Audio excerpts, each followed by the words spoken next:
So the next topic in concept of health and diseases is spectrum of health. The spectrum of health ranges from positive health to negative health. ठीक है, positive health से negative health तक इसका range है. Positive health starts from freedom from sickness, then better health and finally positive health. ठीक है, freedom from sickness, better health and positive health. तो positive health is the highest level. It is the highest level of health. यहाँ पे इंसान का physical, mental, social wellbeing सब कुछ एकदम हाईएस्ट लेवल पे है, सब कुछ एकदम ऑप्टिमल है. ठीक है, पहला पॉइंट जो था that is freedom from sickness. Freedom from sickness मतलब उस इंसान को कोई भी डिजीज़ नहीं है, कोई भी इलनेस नहीं है, but that may not be the peak of health. Peak of health is positive health. Freedom of sickness मतलब एब्सेंस फ्रॉम डिजीज़, मतलब biomedical health is optimal. Better health का मतलब ये है कि बायोमेडिकल हेल्थ है, इसके अलावा फिज़िकल और मेंटल वेलबींग भी है. ठीक है, better health means the person is not only free from the sickness but also has physical and mental wellbeing. And positive health it is the highest level of health जहाँ पे physical, mental, social सब सारा wellbeing है. ठीक है, और सब maximum level पे है. So positive health starts from freedom from sickness, better health and positive health, that is the highest. Then negative health. Negative health का पहला पॉइंट है unrecognized sickness. unrecognized sickness या सब क्लिनिकल हेल्थ. ठीक है, यहाँ पे जो इलनेस है वो नोटिसेबल नहीं है, जैसे कि लेटेंट टीबी, अर्ली डायबिटीज़. ठीक है, तो अनरिकॉग्नाइज्ड सिकनेस या सब क्लिनिकल हेल्थ, यहाँ पे जो इलनेस है वो नोटिसेबल नहीं है. Unrecognized sickness or subclinical health. Here, the person will have illness, but it will not be noticeable. Then mild illness. Now the illness will be apparent, but it is not severe. जैसे कि common cold. Common cold is a mild illness. Then we have severe sickness. Severe sickness means the disease has progressed to a significant serious stage and this requires a medical intervention. ठीक है, जैसे कि pneumonia हो गया या कुछ भी, यहाँ पे सीवियर सिकनेस है. And the last thing, the terminal stage is death, that is loss of life. ठीक है, तो positive health starts from freedom from sickness, better health and the highest level that is positive health. Negative health starts from unrecognised sickness और सब clinical case. ठीक है, unrecognised sickness या subclinical case में illness noticeable नहीं होता है. Mild illness का एग्जांपल कॉमन कोल्ड हो गया, देन सीवियर सिकनेस. ठीक है, and finally death, that is the worst thing. ठीक है, death that is the loss of life, it is the terminal stage. Positive health में freedom from sickness, then better health and at the highest level positive health. Negative health में unrecognized sickness, that is subclinical health, then mild illness, then severe sickness, and finally death. So this is the spectrum of health which ranges from positive health to negative health. Next topic is determinants of health. Health is influenced by 4 categories. ठीक है, health is influenced by 4 categories. Let's see what are these categories. Individual, family, community and society. What are the 4 categories? Individual, family, community and society. These are the 4 categories of health. Individual, family, community and society. Individual determinants of health. First is socio-culture, aging population, and then science and technology, that is SAS. So socio-culture means person's belief, custom, tradition. This will also affect the health of a person. Then aging population. ठीक है, जैसे ही as increase होता है वैसे वैसे health need increase होता है, risk increase होता है, डिजीज़ के रिस्क इंक्रीज़ होते हैं. ठीक है। And then science and technology, science और टेक्नोलॉजी में एडवांसमेंट के कारण हेल्थ केयर इनोवेशंस हो रहे हैं, ठीक है, तो उससे भी हेल्थ इम्प्रूव रहता है। तो इंडिविजुअल लेवल पे 3 पॉइंट्स है, socio culture, ageing population and science and technology.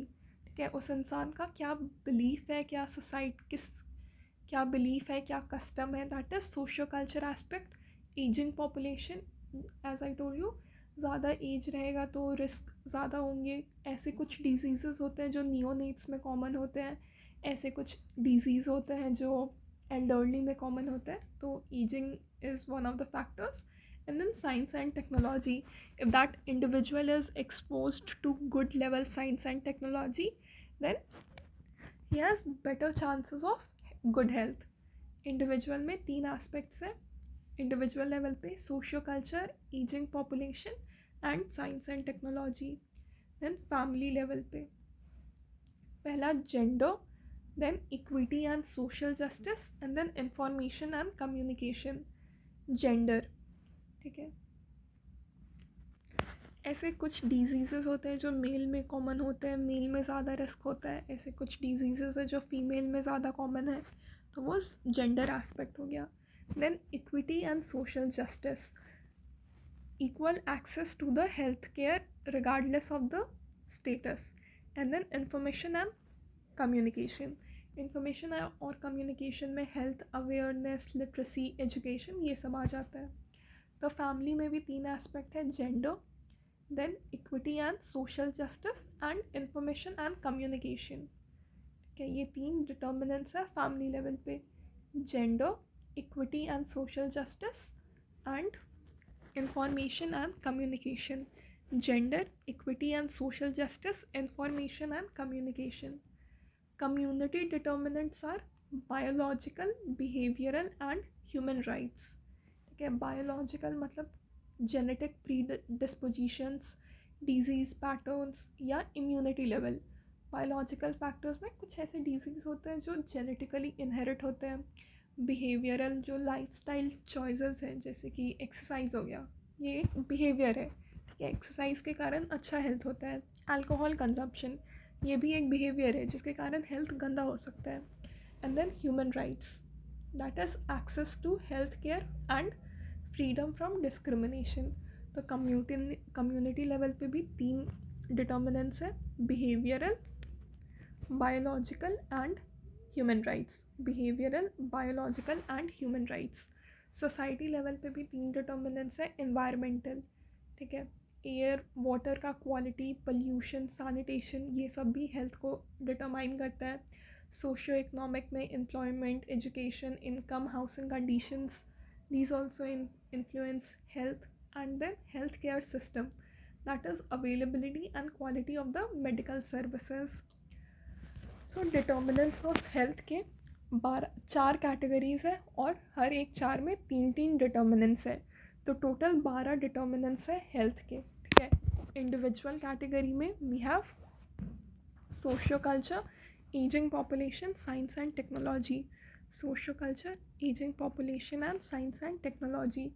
Family के कैटेगरी में gender, equity and social justice, information and communication. Community level पे biological, behavioural and human rights. और सोसाइटी लेवल पे environmental, socio economic and health care system. So these are the 12 determinants of health. Individual level पे socio culture, ageing population and one more is, that is science and technology. Family level पे gender, equity and social justice, information and communication. Community level पे behavioural, biological and human rights.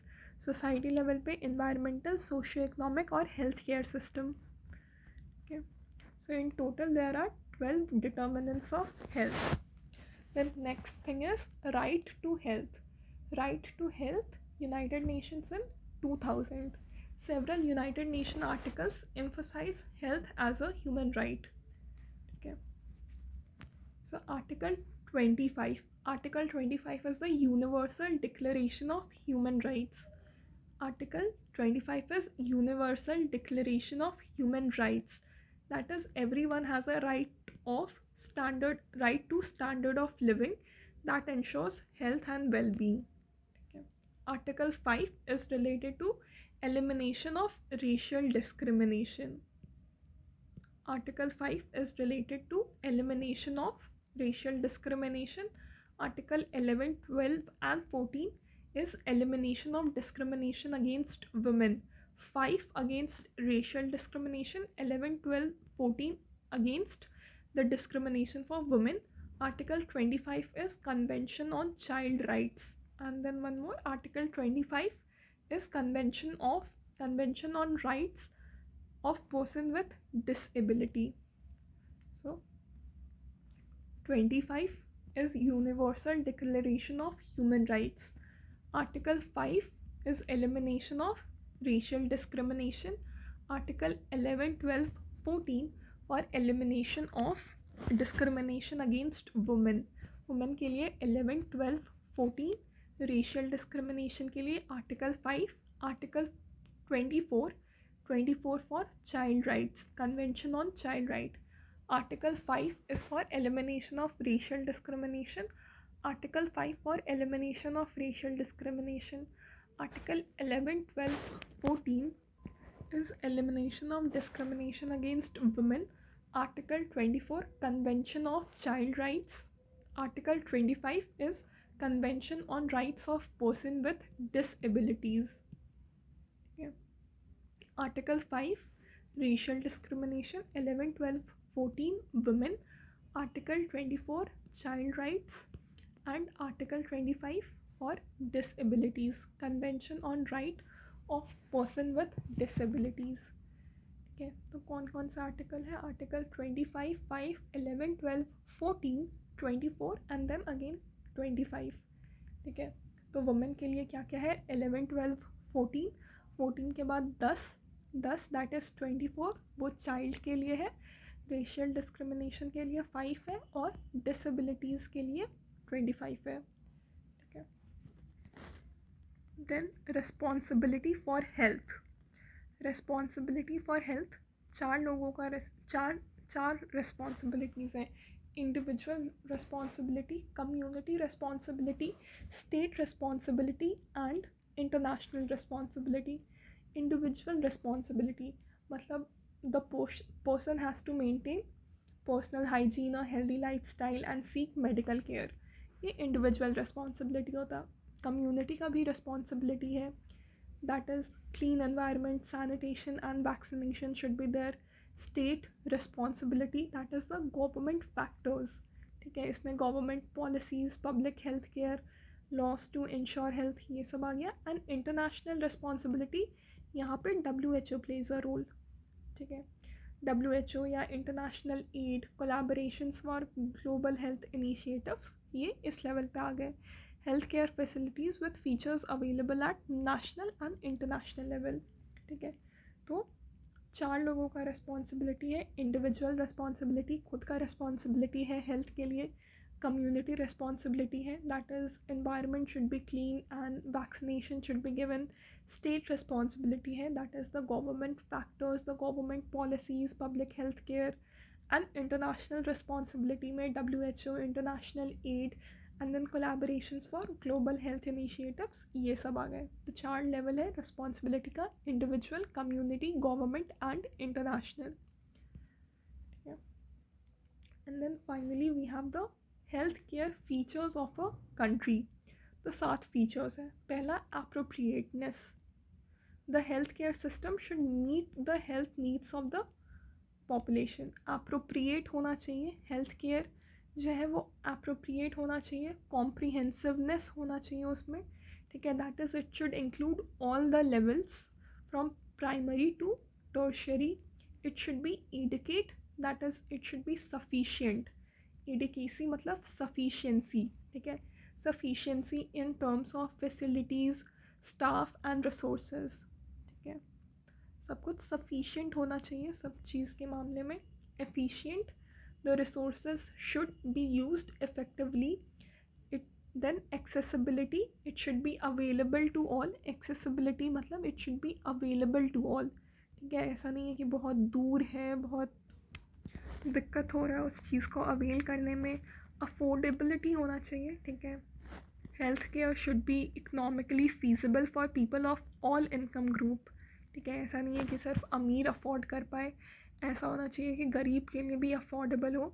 And feasibility that is it should be practical and sustainable, ठीक है। तो 7 features है, appropriateness that is suitability, फिर और ए से है एडिकेसी, एडिकेसी का मतलब सफिशिएंट होना चाहिए खुद में, अवेलेबल होना चाहिए, एक्सेसिबल होना चाहिए, अफोर्डेबल होना चाहिए, ठीक है।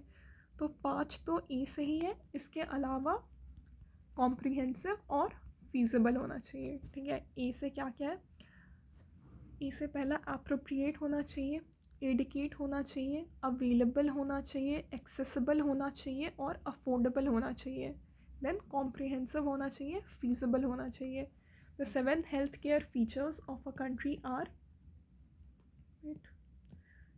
the 7 healthcare features of a country are appropriateness, comprehensiveness, adequacy, availability, accessibility, affordability and feasibility. These are the 7 features of healthcare of a country. Appropriateness, comprehensiveness, adequacy, availability, accessibility, affordability and feasibility.